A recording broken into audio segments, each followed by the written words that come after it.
Well, we're on our way out here to an 80. I think that's the 8420 sitting over there. He didn't really tell me where it was. 8420T with hitch problems. Hitch won't stay consistently up or down. I don't think so. I think that's probably the 8300 we rebuilt the engine in. That looks like an 8300 from here. Ooh, a little rough. I can't tell. I don't see. It looks like that's got a box scraper or something on the back of it. I'm not sure where this 8420's at. That looks like the old 8300 that we went through.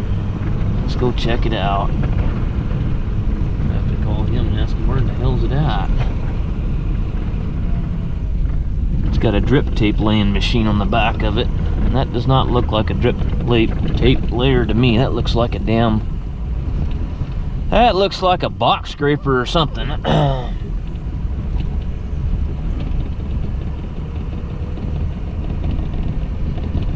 Oh, these roads are really trashed, aren't they? That is the, what is that? I think that's the 8300, isn't it?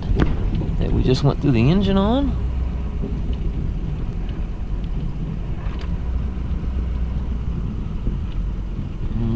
What is that damn thing? Can't tell.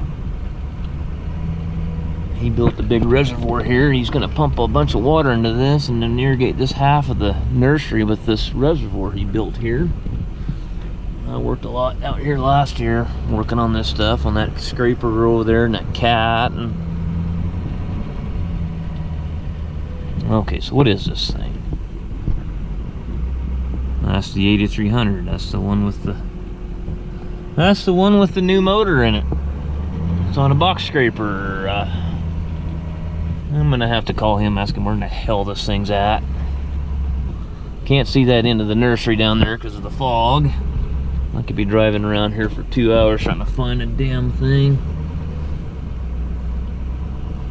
See if I can back down in the reservoir here.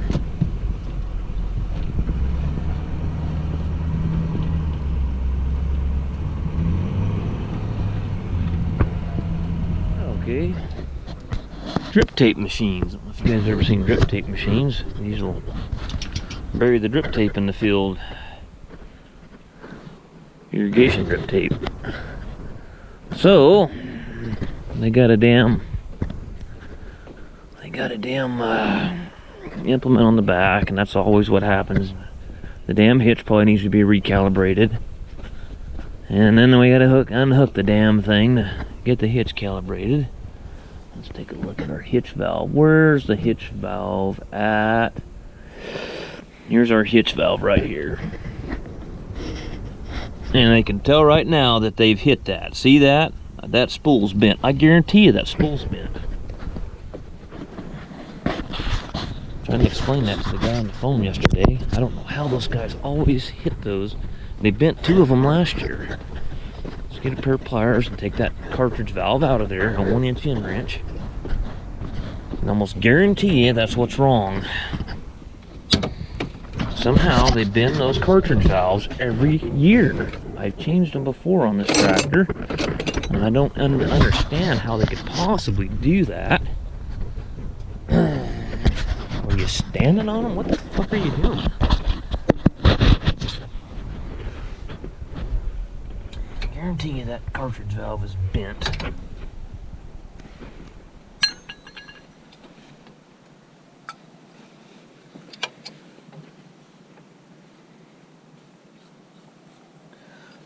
Cap's gone off this one here.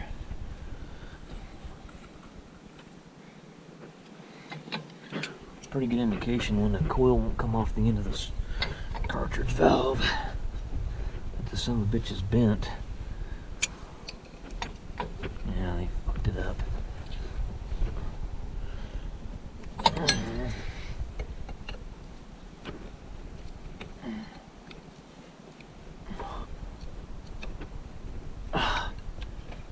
Yeah. She's got troubles.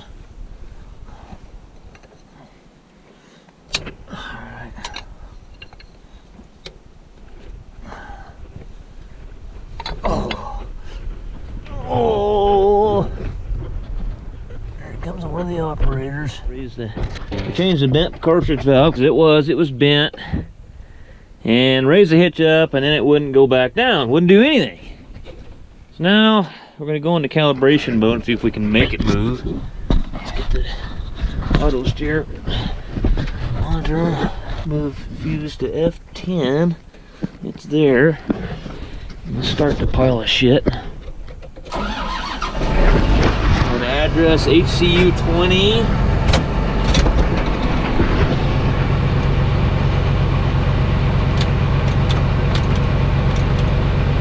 Okay.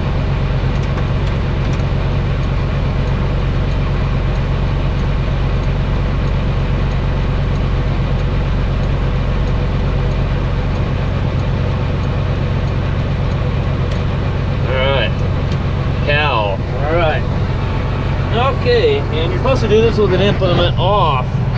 So we're just trying to get it down where we can take the implement off and calibrate the hitch and see what the fuck's going on with it.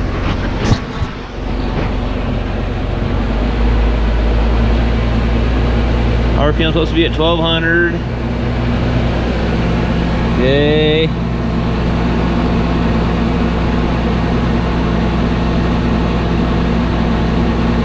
Select the HCU. Alright. Already did all that.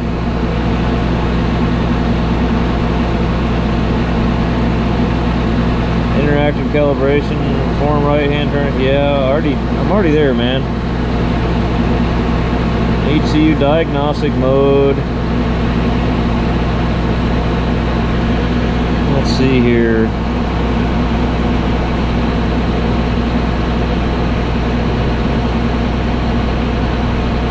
I'm already there, man. Check hitch configuration. Let's go into calibrate, raise, lower switch. Okay, continue to operate right turn signal. Yeah, address 20. Yeah. Using the raise, lower rocker switch. Cycle the switch fully up and down 5 times. The hitch at the lower position to the purge air. Okay, let's see if it'll even.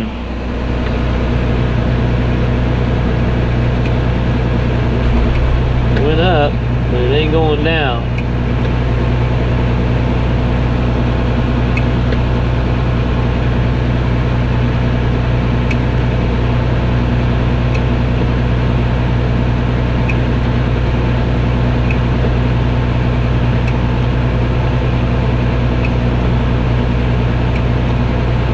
Won't even go down in diagnostic mode.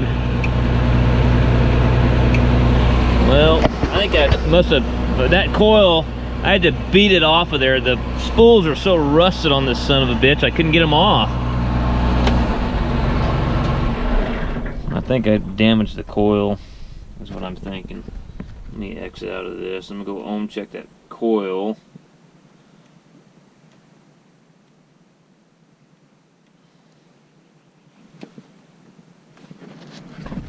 Oh, I mean, I had a hell of a time getting that coil off the shaft of the spool there. I mean, we WD-40'd it and wiggled and shaked it, and finally just had to beat the son of a bitch off there to get it off the spool, off the cartridge valve. So let's check this thing out, see what the hell's ailing this dirty bastard. Something that should have been real simple to do. It's turning into a major evolution. See what happens here now.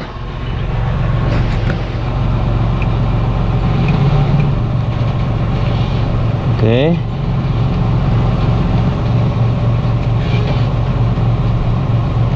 They like to go down slow. Let's set our rate of drop a little slower. Even slower yet.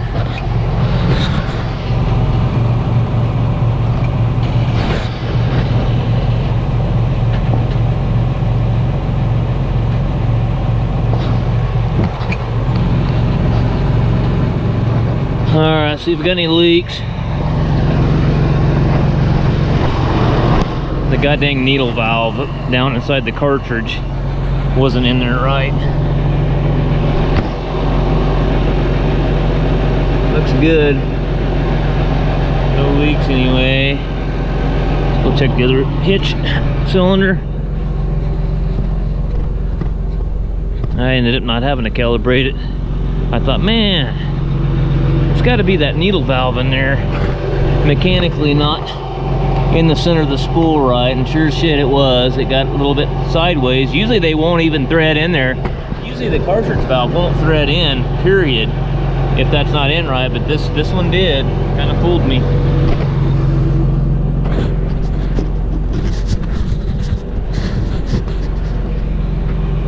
And the 8320's over there laying drip tape. Okay, I can call this guy, tell him to...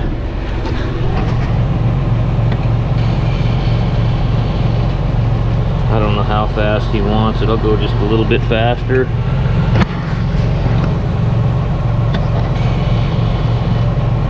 That should be pretty good there.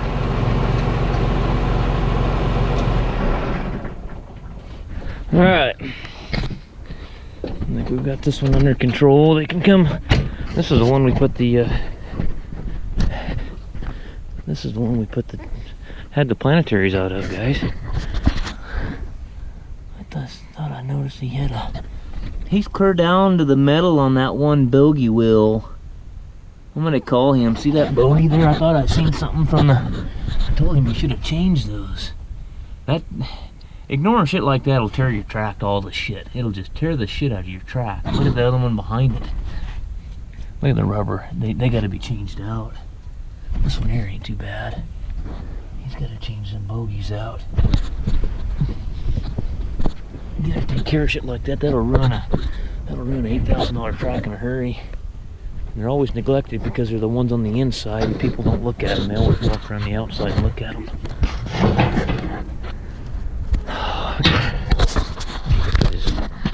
Back in. Some of these guys out here will tell. They'll tell the foreman, oh, he didn't put the hoses back in, and they'll try to run you down as much as they possibly can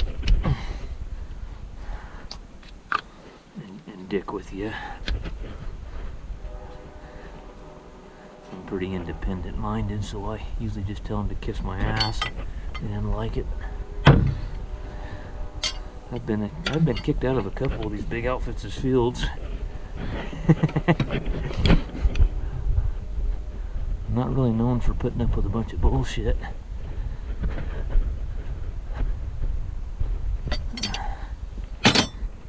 One time that I pulled into a field there, and I called their foreman, and he said, go ahead and back down and straddle the rows and back down there to the tractor.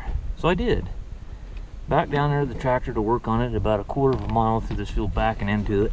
And that son of a bitch, of course, you know, there was runners and vines on the plants. You're gonna run over a few of them. The next day, owner of the big nursery calls me and says, you owe us some money for running over our strawberry plants. And I said, I asked your foreman if I could do that, and he said it was okay. And he says, well, that's not what he's telling me. And I said, well, he's a goddamn liar, because I called and asked him. So that was a big blow up. The foreman was lying, trying to cover his own ass because he was getting chewed for making the decision. So he turned around and tried to point the finger at me because he's a chicken shit. Can't stand behind his decision.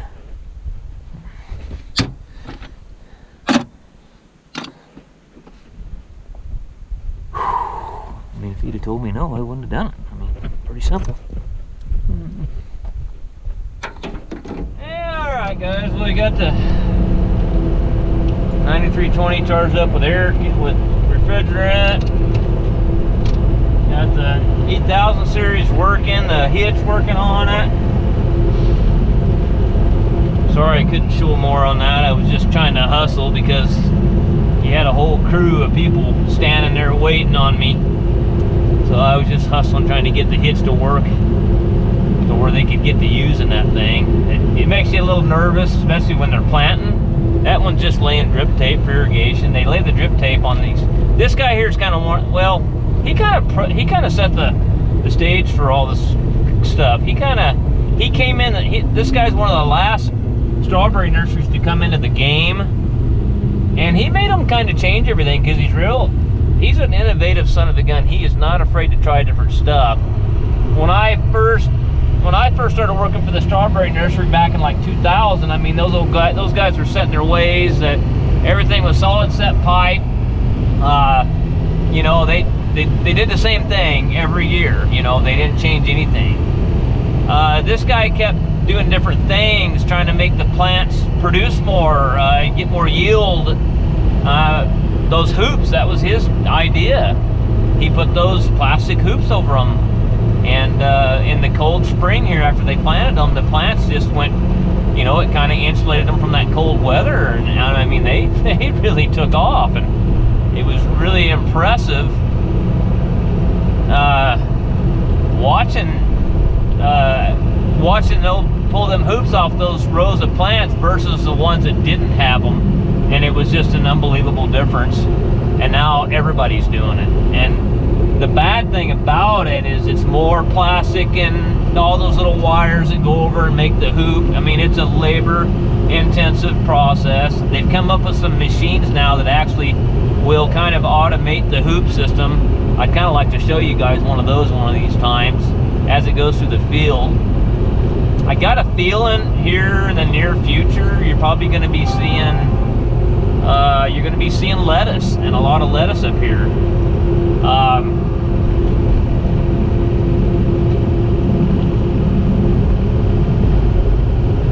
The lettuce manufacturers or producers are getting pushed out of the Central Valley by all the liberals and shutting their water off, and the Delta smelt bullshit thing. Any excuse they can find to have them not farm, they're doing it down there. And them poor guys down there, I mean, and it's up here too. The guys over in Tule Lake here, 30 miles to the east of us here, there's a lot more farm ground over there than there is here. But those guys are all on lake water, and that lake water, they gave, this ain't gonna be the politically, well, it is what it is. I mean, the Klamath Indians, the government turned all the water rights over to the Indians, and they just pretty much dictate who gets water when they get water. Now they're telling the farmers over in the Tule Lake area that they're not going to get water till June. Well, if you're planting potatoes, don't even plant them, because June's too damn late. You're done. And even the hay, you're not going to get any. You might get 2 cuttings. This is kind of primarily a 3 cutting season around here. The way the short growing season is, we get 3 cuttings. Down south, they'll get 6 or 7. We'll get 3 up here. And if you're starting in June, you'll be lucky to get 2. It's just really not worth doing. You know, you might as well just let it set fallow and not spend the money to even do anything. And that's what their goal is. They don't want us farming.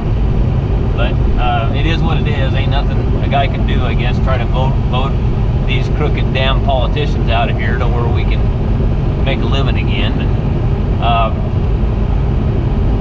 Anyways, you heard my rant about the water situation. There's an old saying, whiskey's for drinking and water's for fighting. There's never a truer statement. So, well, I'll be back with you when I get to the shop, and we'll start working on the International ProStar business, but the bolts will not come out of that manifold, so I'm heating them one at a time. And I had to heat not only where it was threaded into that flange, but I had to heat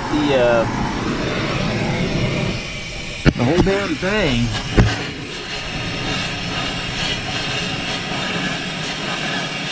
Well, I'd hate to break them off here. You'd have to pull the exhaust manifold. And to pull that on this engine, oh my God. Just go ahead and add another, I don't know, 20, 30 hours to the job.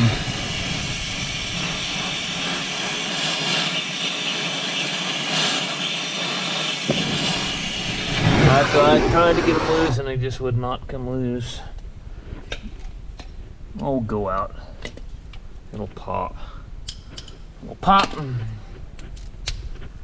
Just, oh, out, you son of a bitch. Okay, let's see if it'll... Look how easy they are now.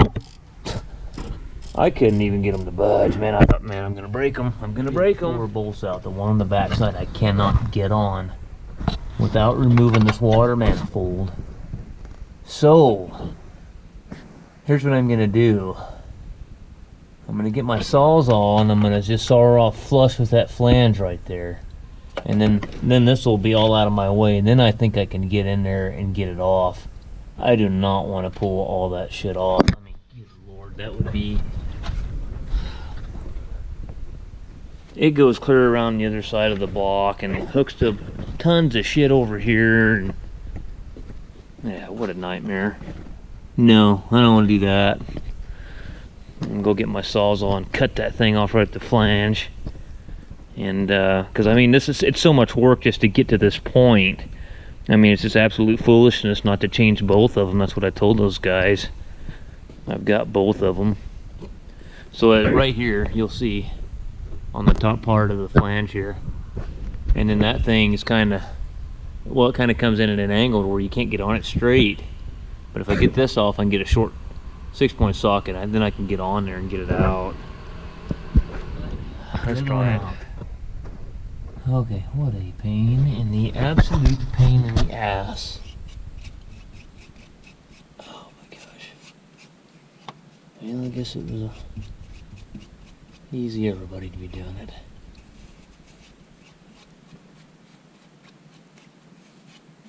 I hope we don't have a manifold. It doesn't look like there's a manifold leaking, but exhaust manifold. God, that looks like an absolute nightmare on this thing.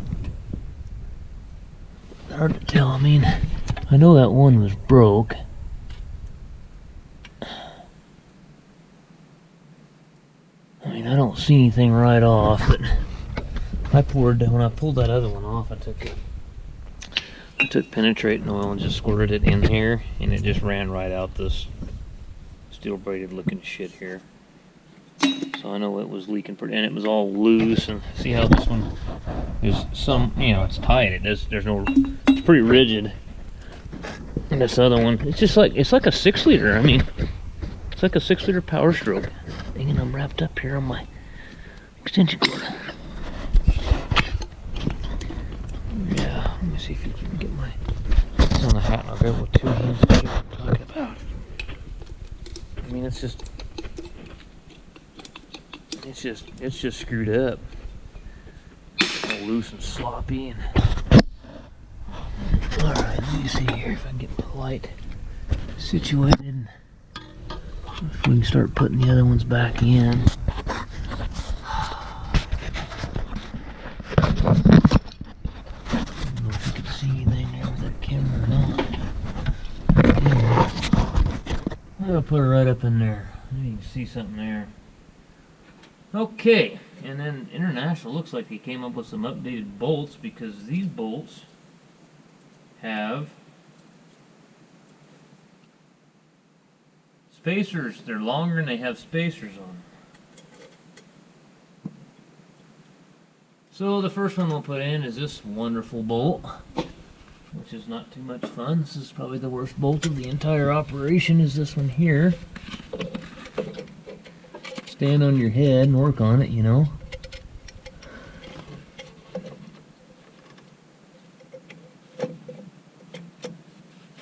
Alright, see if we can get this thing to turn and start.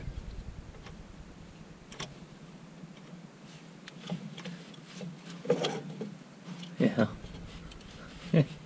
That's still on my mind, that whole service truck thing in the bank. That banker, he called me yesterday, the loan guy, and he didn't like my attitude when he told me that even if I was to get the money from them, that he says, so I got $20,000 to put down on this $40,000 service truck, and they were gonna. He told me straight out of his mouth that if you borrow 20 from us, you're gonna pay 40. And I told him, I said, yeah. I said, you guys and your credit scores are a bunch of bullshit anyway. I said, the whole credit game is rigged to keep people in perpetual debt for the rest of their goddamn lives. And that's what the credit score's about. The whole credit score system and all that is just a bunch of bullshit. We've never had anything repossessed. I mean, the only thing that we had on our credit score that was really bad is a $300 chicken chip payment that she missed, I think, for 2 months. And it knocked us down like almost 100 points. You know, and I said, we've already paid off one house when we sold it. I mean, we paid all our vehicles off early. I'm making double house payments on my house. And I says, didn't you guys nail me for some chicken shit $300 payment? I said, it's just a game, and I'm not going to play your game anymore. Everything I'm going to buy is going to be, I'll just finance myself. I don't need your fucking bank. He didn't like that very much, needless to say, so that's fine. I'm not going to play their game anymore, you know. I've had it with their bullshit. Well, guys, so I got all pissed off and thought the parts guy screwed me, and apparently he did not screw me. I just couldn't remember. On this pack brake housing, I bought a whole new pack brake housing because all the bolts broke off on the cylinder. I was just going to try to take the bracket off on the cylinder, and then I could have got the heat shield out of there. But I couldn't get the damn heat shield off those pipes back there. And I thought, well, I'll just pull these 3 bolts out here, you know, and just pull the cylinder off. So, well, that didn't work out. All the bolts broke off in that. I broke the first one off. I thought, well, now I got to get it out anyway. Well, then all 3 of them broke off. So I just got another housing for it, and the doser valve. I got a new doser valve. And for the life of me, I could not find if there was a gasket here on this. And apparently, there is no gasket. You're supposed to use that ultra copper shit there, but they got a gasket on the 3-bolt flange back here. You got a gasket back here on the 3-bolt flange. Get it out here in the light where we can see the damn thing. But the 6-bolt flange on the front where it mounts the turbo, they don't have a gasket. So why in the hell would they do that? I looked all over trying to find the old one. Well, there's a reason that I couldn't find the old one, because there wasn't one there. So, I don't have any of that shit. Now, here we are. I'm going to run to town and see if I can go get some, yeah, you can kind of see where that stuff was, too. Shit. Why is it always something like this? Alright, well. Damn it. It's always something. Alright, well. Put the lens off. There we go. Okay. Well, I've got some ultra copper. I called International over there, and he looked and looked and looked and looked, and then went back into the shop and talked to one of the mechanics, and he goes, there is no gasket there. He said, you got to get some of that ultra copper exhaust gas flange sealer and put it around it and bolt it in. I said, huh, that's absolutely chicken shit. Well, here we go. I went and bought some of this. Let's see where the mating surfaces are on it. I guess I'll just smear this shit everywhere, I guess.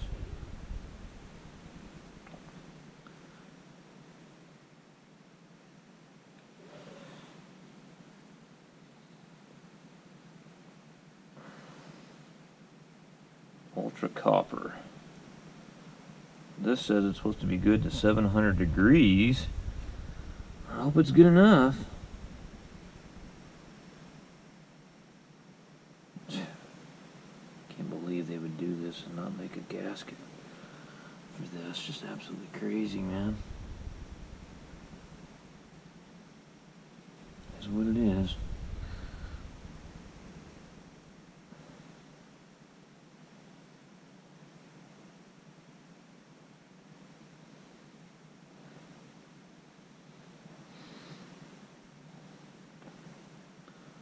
Fire this thing up, do a forced regen on it, make sure everything's working properly. It's usually a pretty good indication you got it right if it'll regen and not throw exhaust gas temperature sensor codes and any EGR codes, and everything passes, and you know you pretty well got it.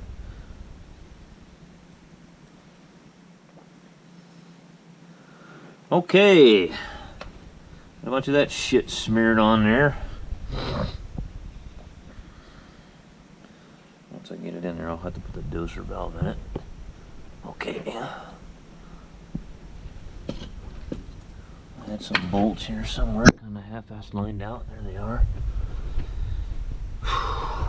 Get my flashlight rigged up in here, maybe where I can see up in the cave here. Dungeon. I don't know what to do with the camera because that ain't gonna work either.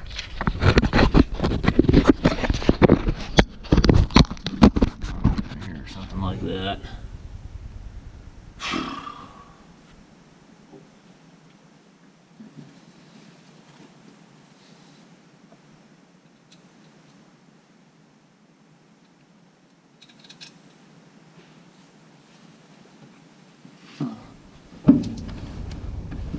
Shit, I need to go get my knee pads.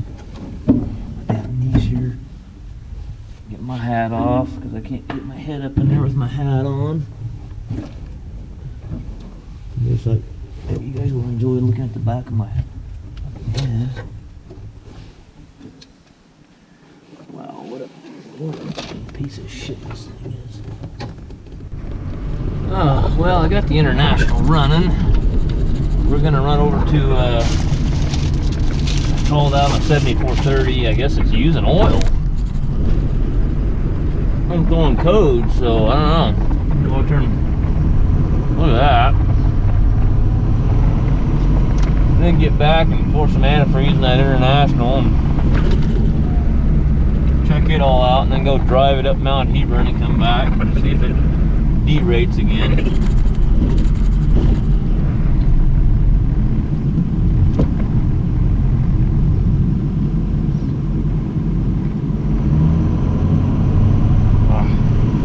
Me and the dog usually just had to go get us some lunch.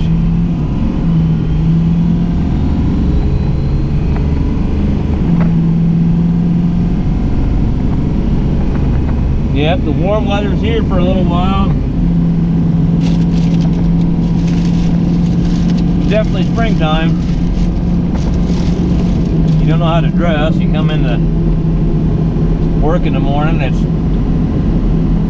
you know, below freezing and everything's iced up, and by noon it's 65, 70 degrees, so you got to shed all your clothing.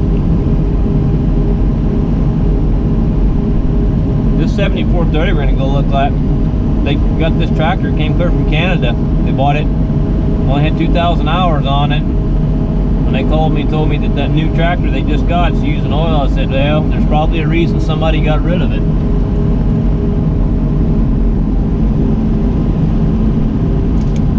People usually don't get rid of shit that's running good.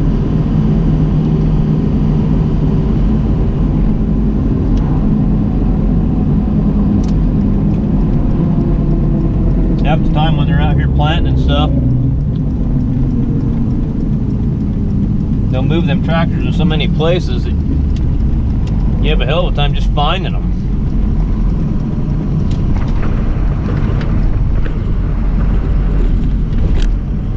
All the squirrel hunters are up here from down south. All these guys, they come up here from Redding and stuff on all these hay ranches and cow ranches, and they'll ask all the owners if they can shoot. They'll camp out here for weeks and just shoot squirrels till the hay gets hot, tall enough to where you can't see them anymore.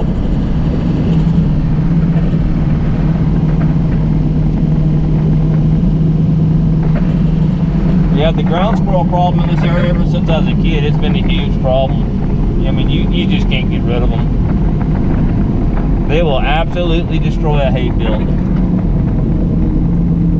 Not only does it destroy the hayfield, but when you go to cut the hay, it tears the shit out of your swather, tears your baler up from all the goddamn dirt that it's eating because of all the squirrel mounds.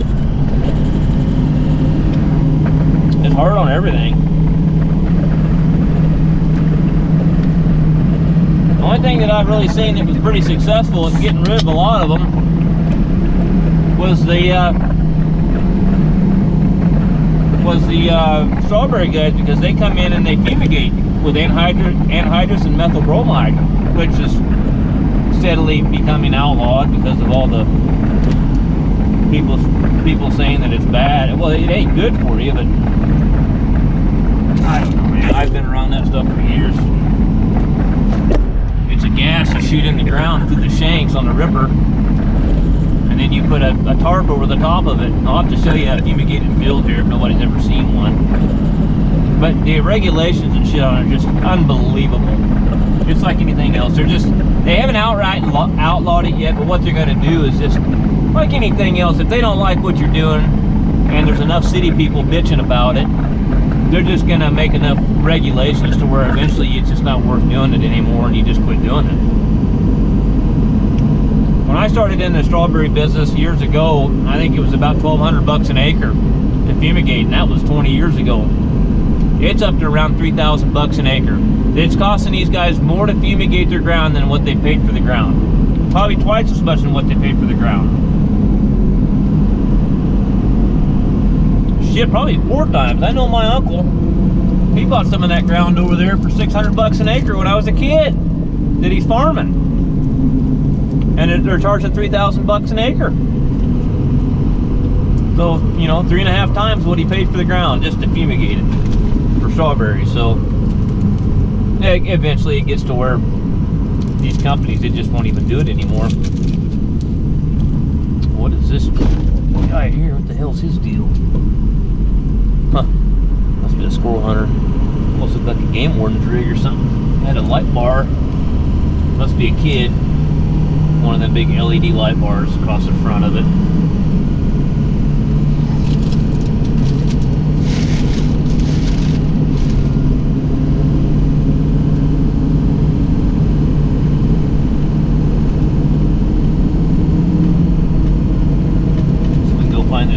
I got this outfit here on the left. They just brought their Kenworth. I can't remember if that was a T600 or T800. Anyway, they brought their Kenworth in and cow trailer. They're fixing to start hauling cows for springtime. And the other guy that was running the truck and all that shit, he quit and left it all screwed up. So we got a bunch of work to do on it.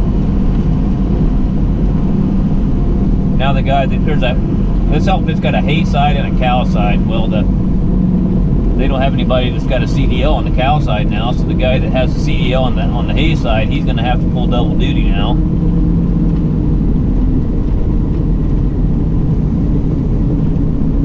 All right, what is this up here? That's not it, because I know it's on a tape machine.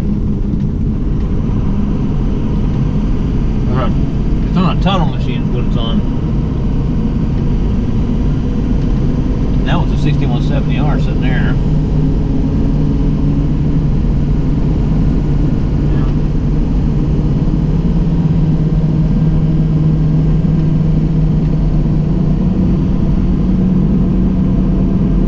The doggies can go run around out here in the hayfield and dig up squirrel mounds.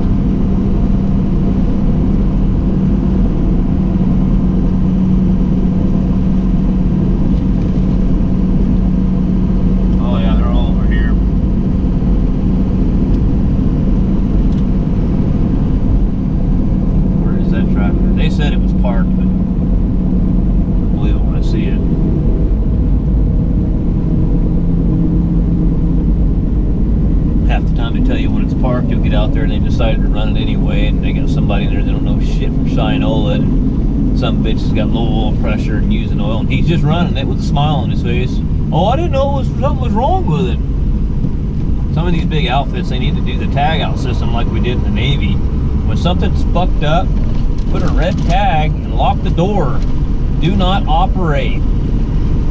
I've seen more screwed up shit with these big farms because they got 100 employees and nobody knows what anybody's doing, and every Tom, Dick, and Harry jumps on every piece of equipment, and they'll leave something broke down and not tell anybody, and then the next guy just jumps on it, doesn't check shit on it, just fires her up and gives her full throttle and then blows the sumbitch up. I see it all the time.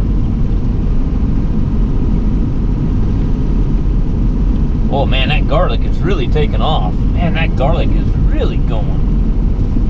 What, a little warm weather goes a long ways, huh? Okay, we gotta find this 7430, wherever it may be sitting.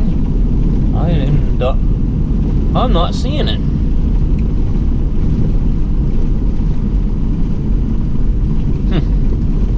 Like I said, they're probably using it.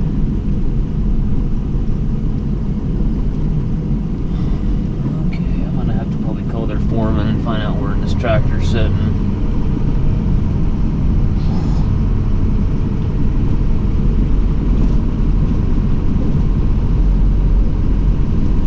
What is that?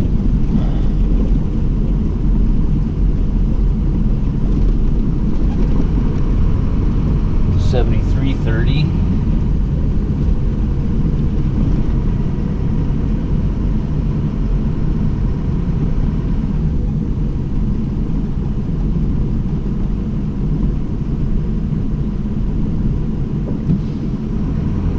It's probably the one there. That's a planter. No, that's a hoop machine. Puts the hoops on. That's probably the one. He's probably going out there to use it. The dumb bastard was told to park it. Just can't leave well enough alone.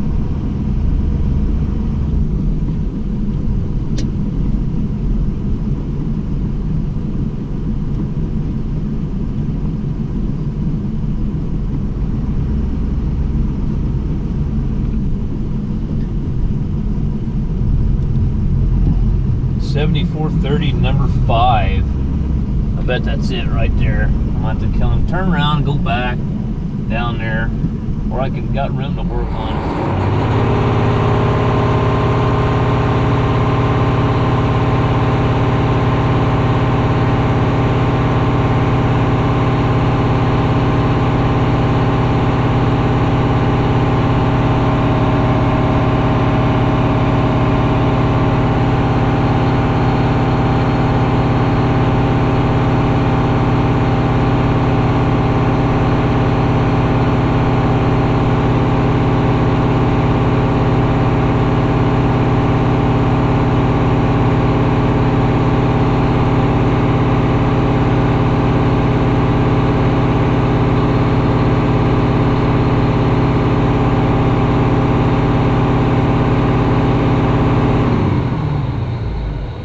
I'm going to try to do a forced regen on it.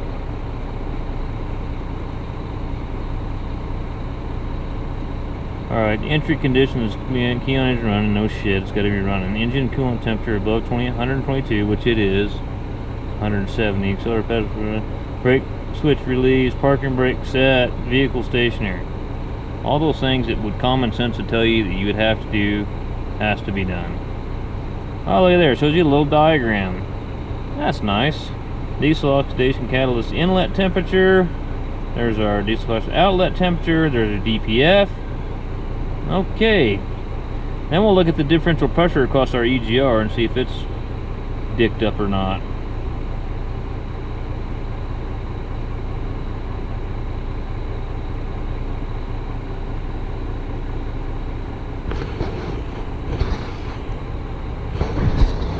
Kick the filter light on, exhaust filter.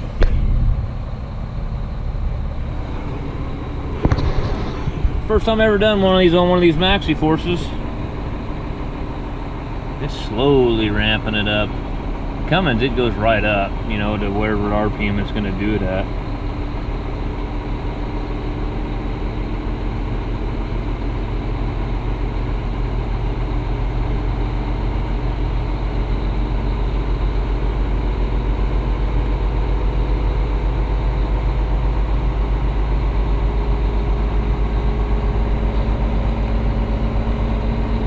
I like this little diagram. That's kind of a neat little deal.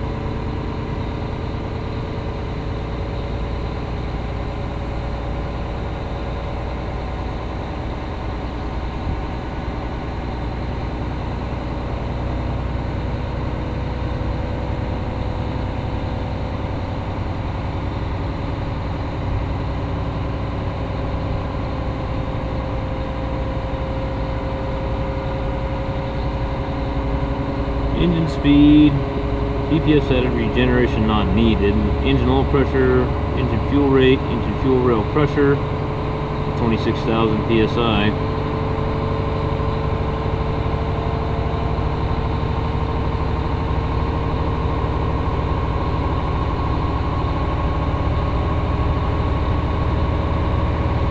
The Cummins tells you what your doser valve is doing and everything on the Cummins, but it doesn't do it on this Maxxforce.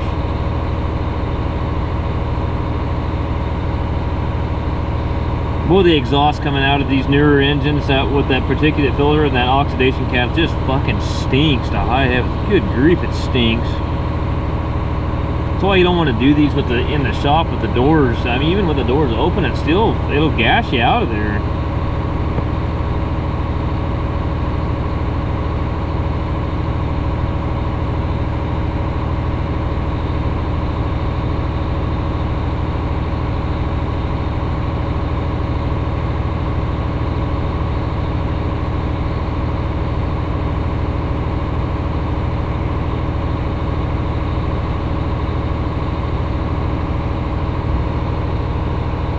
I got a feeling I'm going to be pulling a bunch of shit back off to pull the EGR valve off the end of the EGR cooler and seeing if I can clean it or something. Oh, look at that oxidation catalyst outlet temperature. That means the doser valve started shooting fuel in because it's coming up fast. What you want to look for is right here. You want to make sure this temperature starts coming up. It eventually will. If it doesn't, then that means it's screwed up. It'll take a little while for it to come up, unless it's plugged up.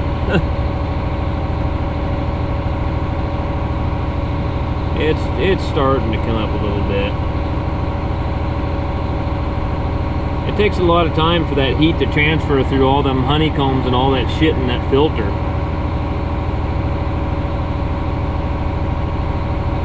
Remember, our doser valve was right before the oxidation catalyst, so you're not going to see it on the inlet. You're going to see it back here. See, we're almost at 900, 922.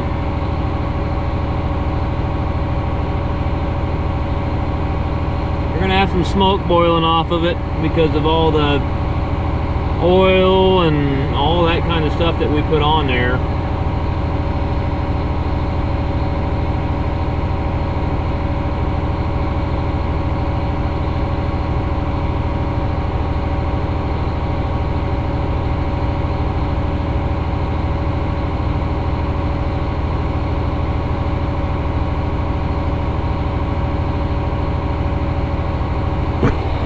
It'll boil a bunch of smoke off of there.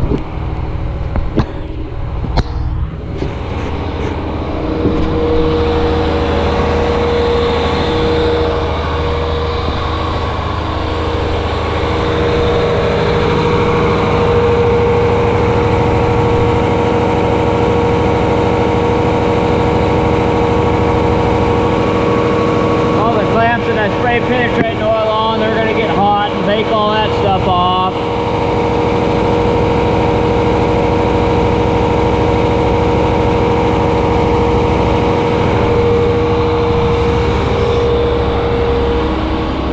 Got a weed burner on it. See if it melts the asphalt right there.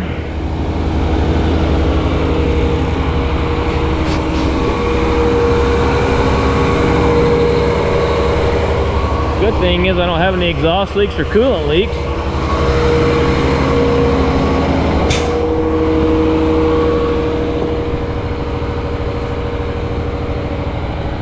Yeah, it's coming up on the outlet.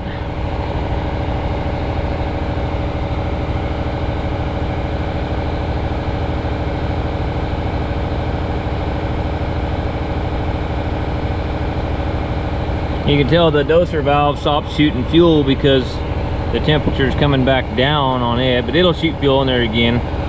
It'll shoot fuel in. Wait, why is the temperature light on? Is the fan not working? Oh, I think that's just a warning light that everything's hot. Okay. That's just a warning light that, yeah, don't go around and grab all the exhaust shit, dumbass, because you're doing a regen. I thought, man, the damn thermostat says 180. Why the hell is it saying temp?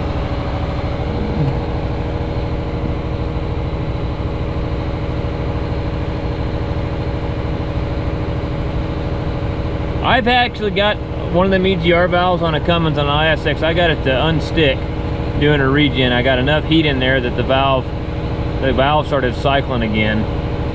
About 2 months later, we ended up pulling it out. It's a hell of a lot easier to pull it out on the ISX than it is on this thing. I really don't want to on this thing, but I got a feeling I'm going to end up doing it anyway.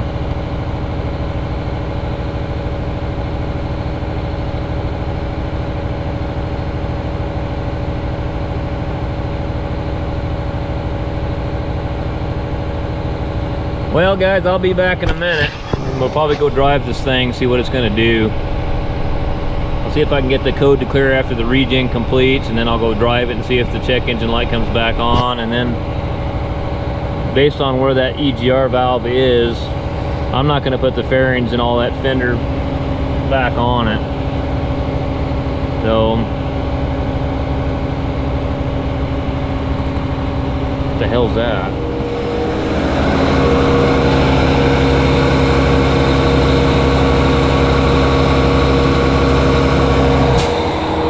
Must have been the fan.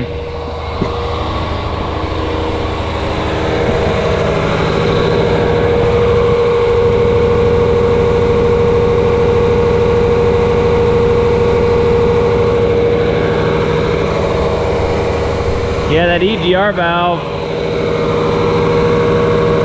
Wow. That's that hot air coming out of the turbo going through the intercooler. Valve, it's back there.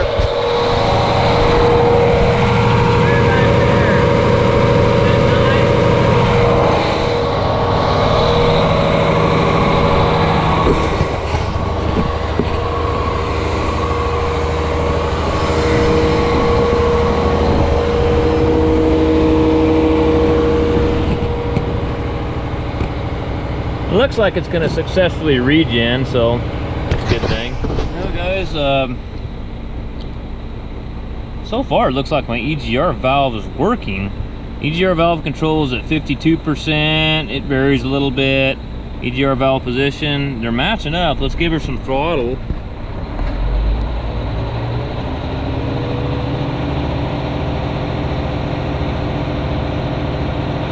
Let's go to 2100 RPM.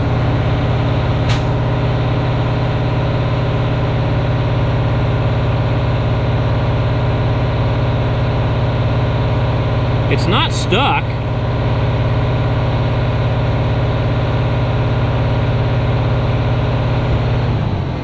So here's another thing you guys can do on these. The reason my check engine light's on, let's see here. I just want to go to, I can go to all kinds of different stuff there, but you can go into wiring diagrams. I can go to the 10 Maxxforce DT9. This is a 13 actually, and I don't see, but just for an example, there's wiring diagrams. Here's your it's got to be your engine controller there.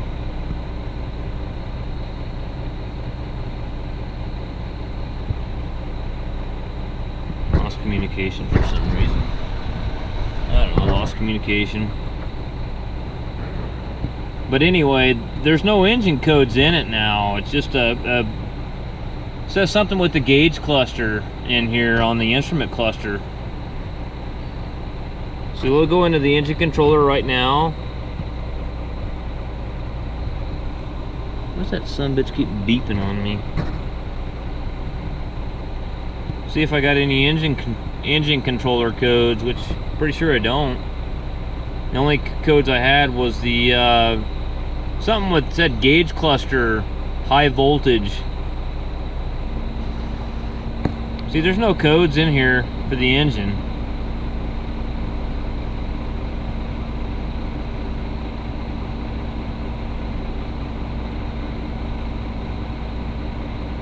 gonna get out of it, and then I'm gonna show you what else you can do.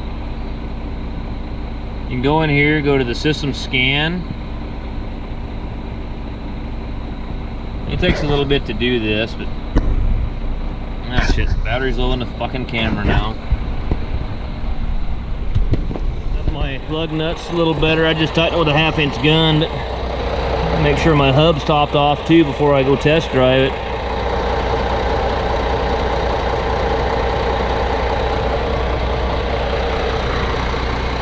Good, no coolant leaks, no exhaust leaks. Alright. Oh, buddy.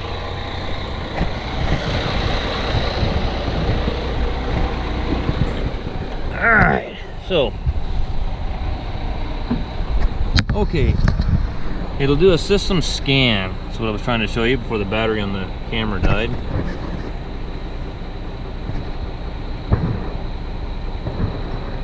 Wait for a device initializing scanning. It'll basically go through all the controllers. You got a gateway, gateway controller, go through the instrument cluster control unit, it'll go through the ABS controller, all that stuff to figure out if you've got any other issues besides check engine light. Doesn't necessarily mean there's a problem with the engine.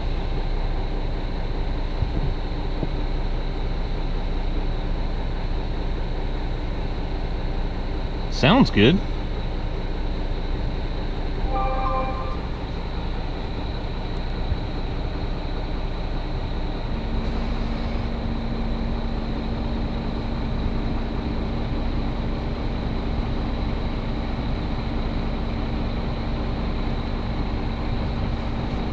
It's scanning, it's got to talk to all those controllers in there.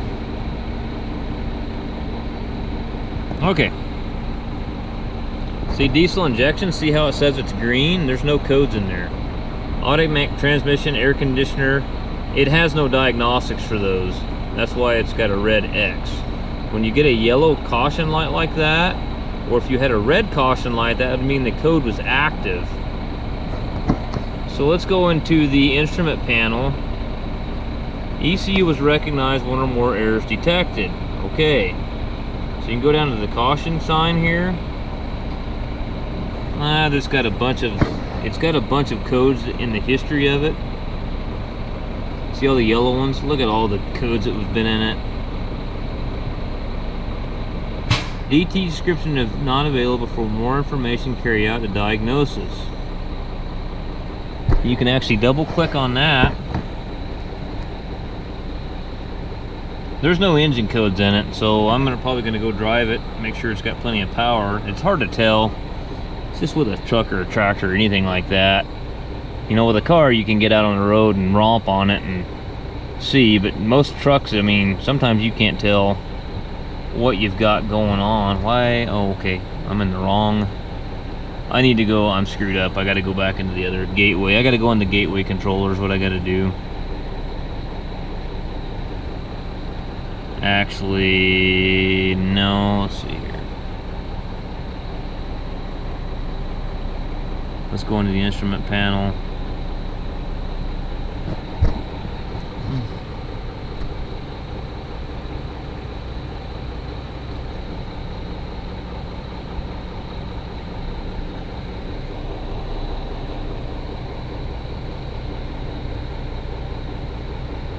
Yeah, it's kind of funny. The guy, this hay squeeze is sitting right over there, the one I rebuilt the engine in across the road there. I called over there this morning to the mechanical there and says, hey man, that son of a bitch is just sitting there idling. It's been idling for 2.5 hours there. And he goes, yeah, that's the foreman. He's the one that parked it there. He said, so they're really leading by example, aren't they?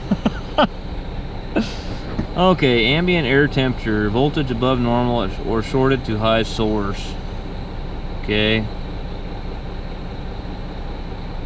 Gauge cluster. I wonder what the ambient temperature is reading.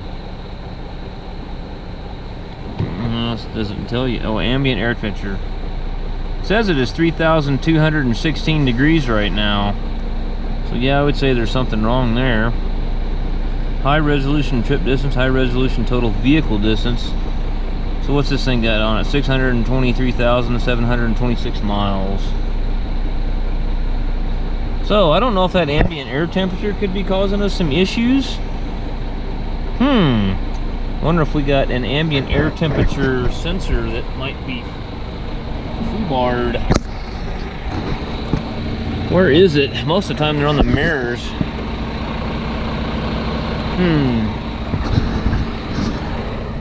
Let's shut her down. We might have an ambient air temperature sensor problem. A lot of the trucks that used to be in the mirrors, I'm not sure where it's at on this thing. I might have to call Tim and ask him where in the hell it's at. Where would they be hiding that ambient air temperature sensor? I'm not certain on this one. I don't see any dicky doos. Ah, what about that right up there on top of that mirror frame?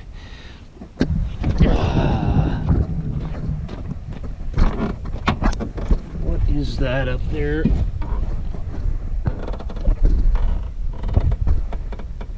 is that? I wonder if that's it. I'm wondering if that is it. Well, I'm gonna go drive it. You know, you start thinking about sometimes things don't go too good for a guy, and you go, you know, I don't have a nice new fancy service truck to drive around in. But then you look at these two dogs and you go, I got my dogs. Who gives a shit? Huh? I got my dogs. We're eating every day. Hell, we're not doing too damn bad. We're doing a lot better than a lot of other folks are. Huh, girl? Our bills are paid. Hell, we're all right. We'll just have to keep pushing this old girl along for a while. We'll be all right. Sometimes I see some of these guys with some pretty big, fancy, shiny service trucks, and then I just look at them and I go, boy, I wonder how in debt that guy is.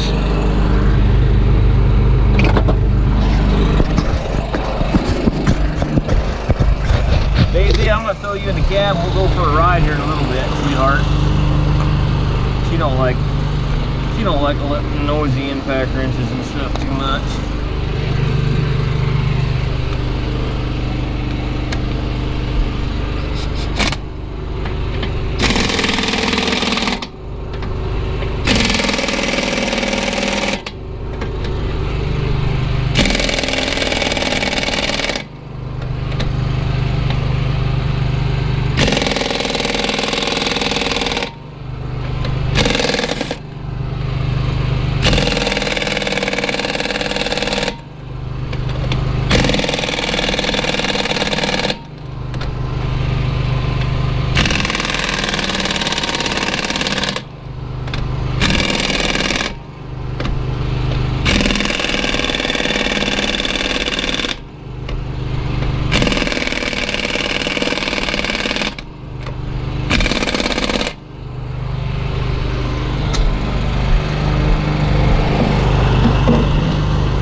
Good job on the wheel seal. If you keep pouring oil in it and you see it come out the other side, should have been fine. It was a new seal. Got the brake adjusted up.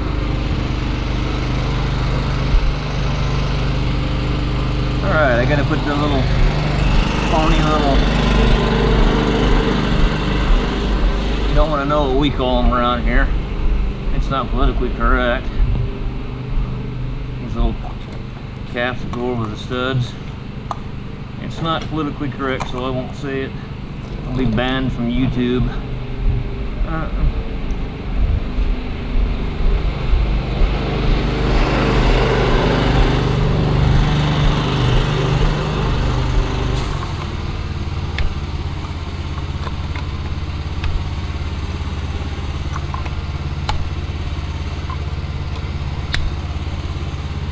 You don't see too much shit like this on log trucks because they don't last very long out in the woods where all that fancy chrome shit's gone.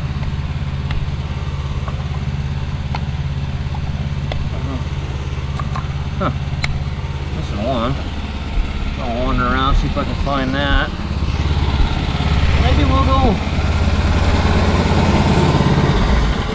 throw Daisy and Duke in the truck there and go for a run. Alright, you guys are going for a ride. Okay, sir. Alright, what do we got in this thing? 10 speed? Okay guys, here we go.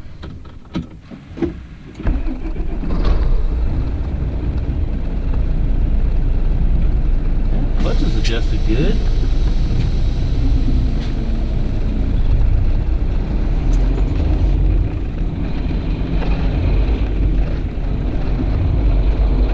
And yes, I do have a CDL. Oh, the check engine light went off.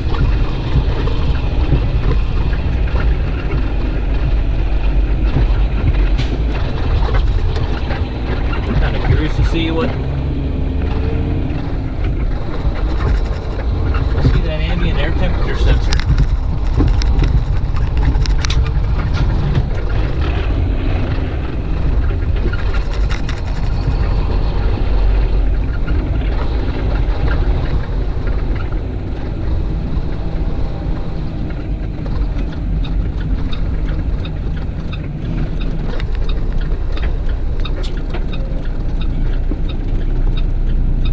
What the fuck are you doing?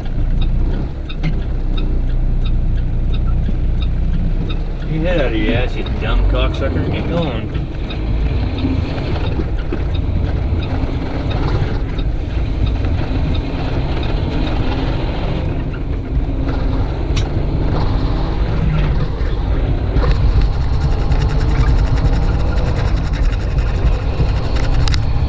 I think shift's nice. Where is the exhaust brake on this thing at? Engine brake.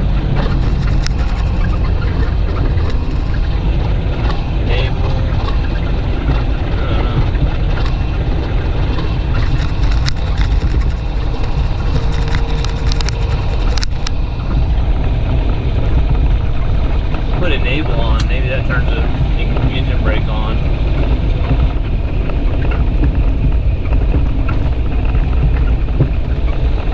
I don't see nothing happening.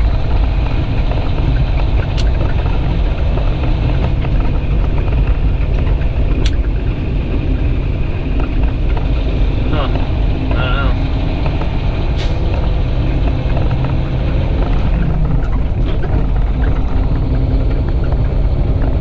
Be a lot nicer if it was a 13 speed, not this piece of shit here.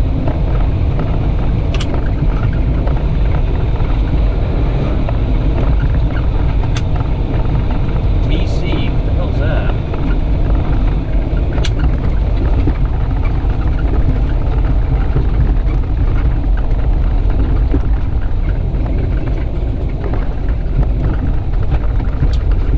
Oh, now you get the engine brake on the center S to show up. I don't know. We'll go out Red Rock where we can open her up.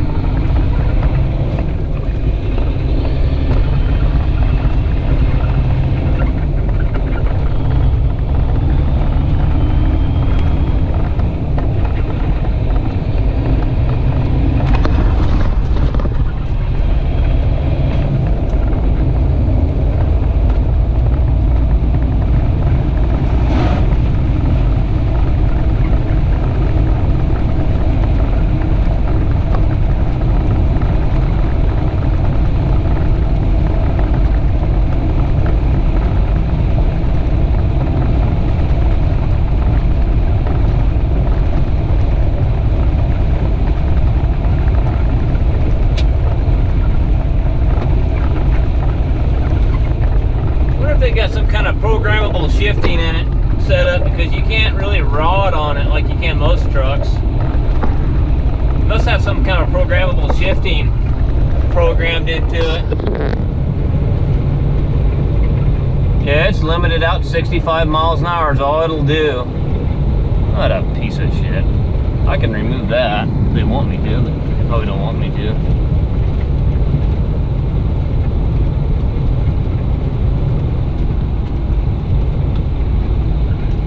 Air conditioner on.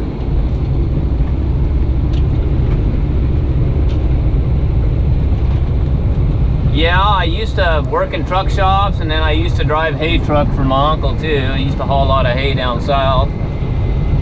So I've had a CDL since I was 18.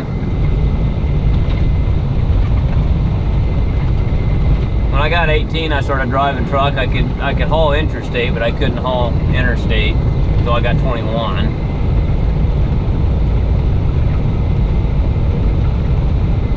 I don't know how you get the jake to come on. I mean, it's on 3. I don't know. It says enable off-road, but that turns that TCS shit on. Traction control.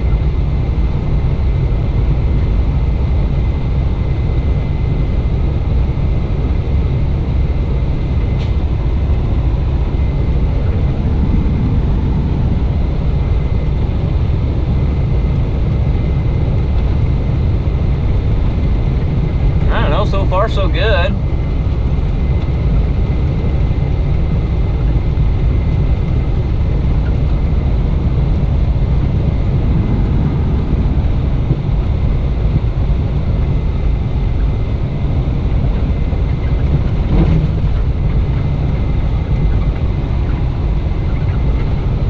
I know that guy with that red service box. That's old Danny, Danny O'Hare. The guy that just passes, he's a logging mechanic. Caution, cattle slow, yeah. Where people always run over cows is right here. This is all open range.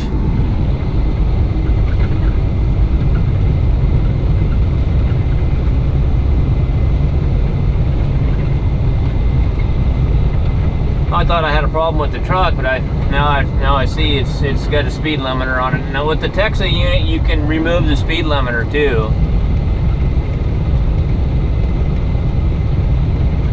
He's got a problem with the front end on this thing. Look at that sumbitch.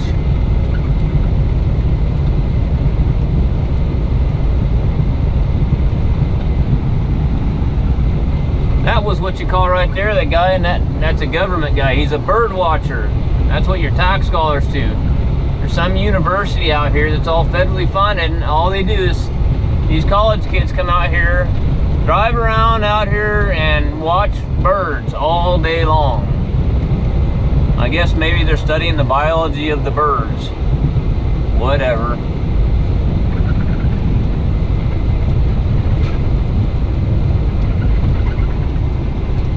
Yeah, we'll go down here and turn around down here on Holbrook's old place, and then we'll go back and put the fairings and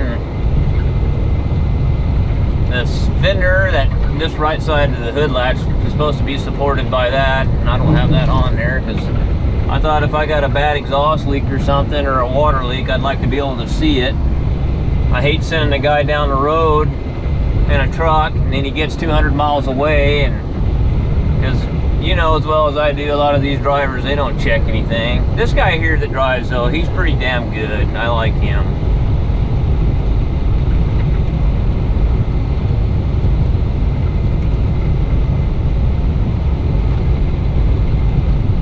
Got something funky with the front end though, the way it's wobbling like that.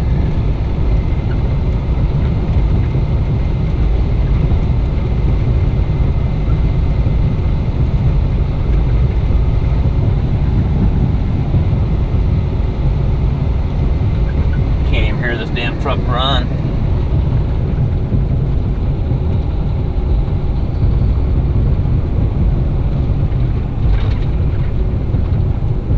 Well, we better start downshifting.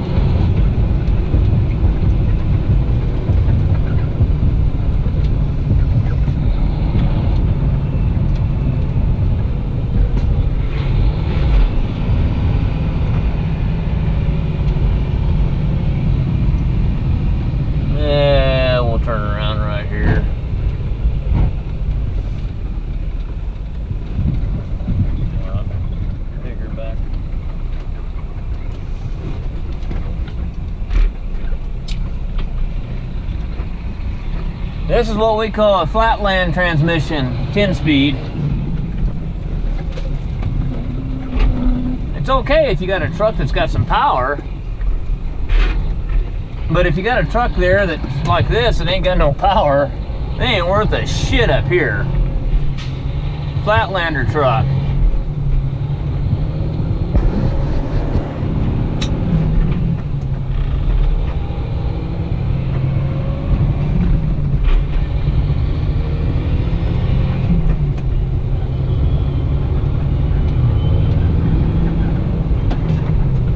Yeah, it's got some kind of rev limiter programmable shifting is what it's got.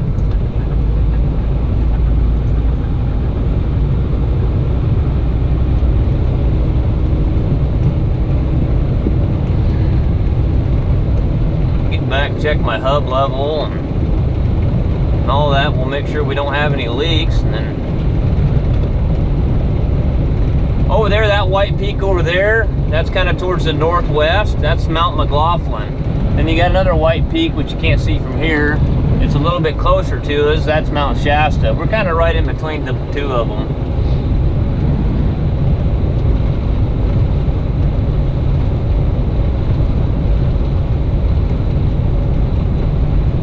The Cascade Mountain Range.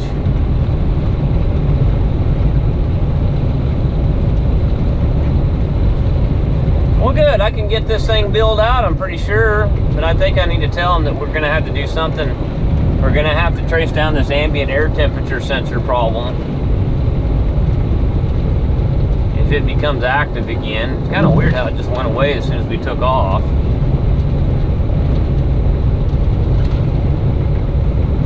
And we're doing 65 miles an hour at 1400 RPM.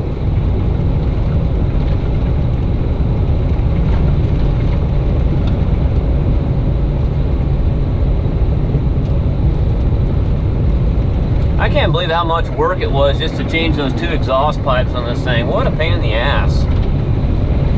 I shouldn't complain, no. All this newer stuff is like that. I mean, it's just, anything you do is labor intensive.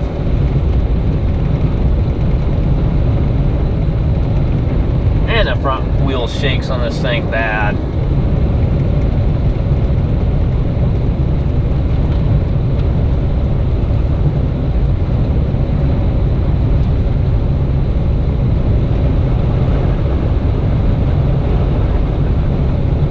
Air conditioner works good though.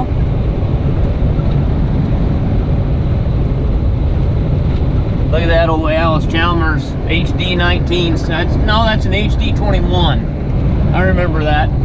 I got that started for him here a few years ago. He bought it from another guy and I seen him park it out there, but I don't think he's ever done anything with it since.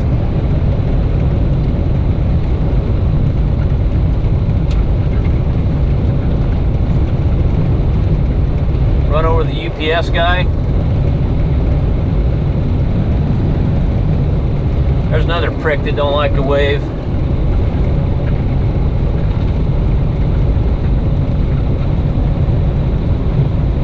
So far so good though. I mean, we're water temp staying good.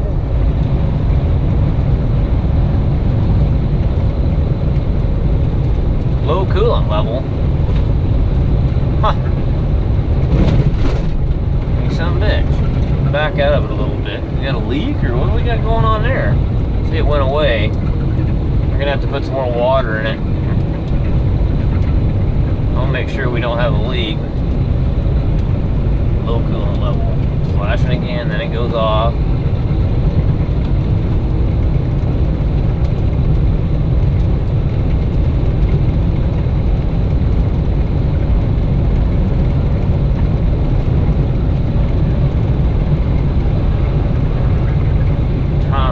I don't have a leak. I didn't have a leak when I was doing the regen sitting there.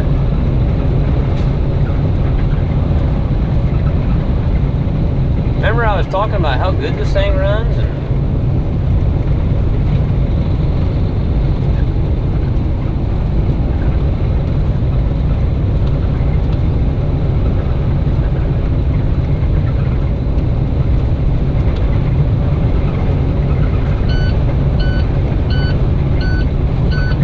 stop engine light's coming on, and I ain't stopping. The water temp's fine. I wonder if it's gonna shut me down.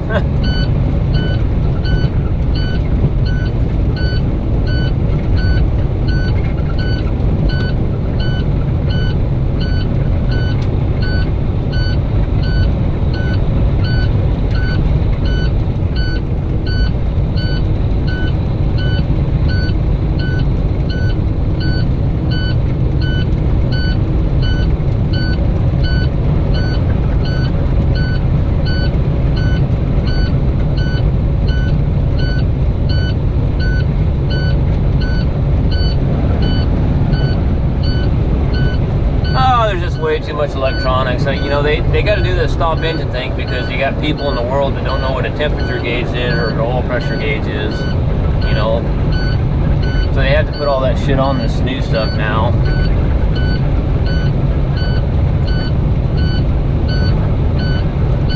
We'll make it back to the shop and I have to pour some more water in it.